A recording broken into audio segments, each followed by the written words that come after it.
শুভ সকাল বন্ধুরা।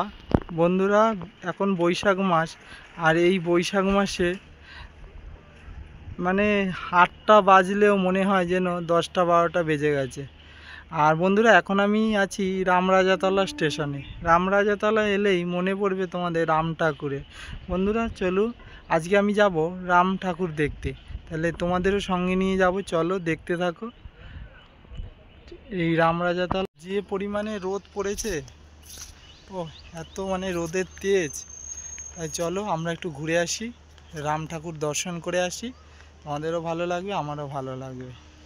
বন্ধুরা, রাম মন্দির ঢোকার মুখেই প্রথমেই পড়বে বজরংবলীর মন্দির। বজরংবলীর মন্দির বাঁদিকে রাম ঠাকুরের বাঁদিকে, আর ডান দিকে হচ্ছে লক্ষ্মীনারায়ণের মন্দির। এই দুটো মন্দির রয়েছে। এছাড়াও আর এক জায়গায় রয়েছে সাবিত্রী সত্যবানের মন্দির। বন্ধুরা, তোমরা তো জানো রামনবমীর দিন থেকে রাম ঠাকুরের পুজো আরম্ভ হয় এবং শ্রাবণ মাসের লাস্ট শনিবার পর্যন্ত এই রাম ঠাকুরের পুজো চলে। আর এখানকার রাম ঠাকুরের একটা অদ্ভুত লুক রয়েছে, যেমন দেখছো তোমরা সবুজ রাম ঠাকুর আর গোপালা রাম ঠাকুর, আর বড় আকৃতি, এখানে সবথেকে বড় আকৃতি রাম ঠাকুর। তো তোমরা দেখো, আর কত সুন্দর পুজো হচ্ছে, এখন পুজো হচ্ছে, তো তোমরা দেখো। আর এখন বাজে হলো বন্ধুরা 9:30, কিন্তু এত রোদ বাইরেটা, এত কি যা গরম পড়েছে।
নারায়ণের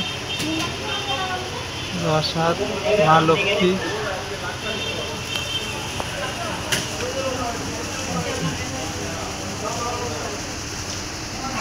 দেখো, নারায়ণের এক পা পাতালে এক পা মর্তে।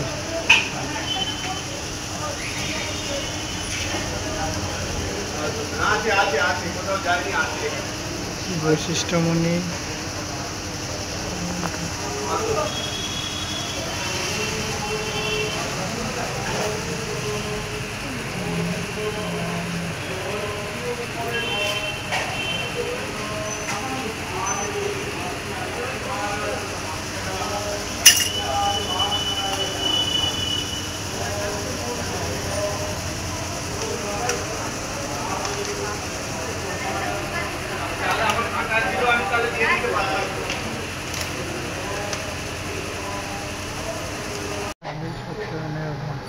যমরাজ,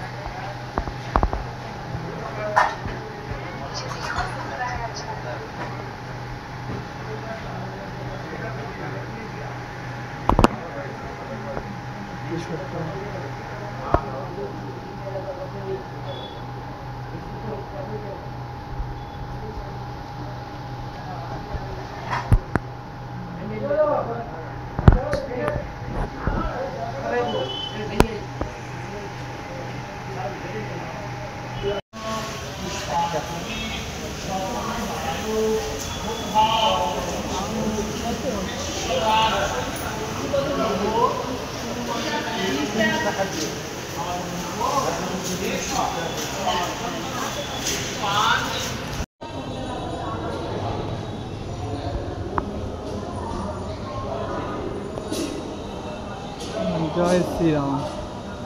ভালো থাকবেন, সুস্থ থাকবেন।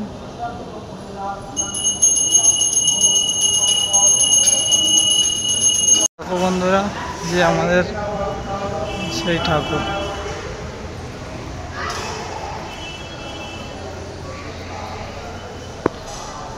রাম, সীতা, ভোলেনাথ, আর এদিকে হলো ব্রহ্মা ঠাকুর। এটা হলো মেন মন্দির, সারা বছর এখানে পুজো হয়। এটা তো 4 মাস হবে।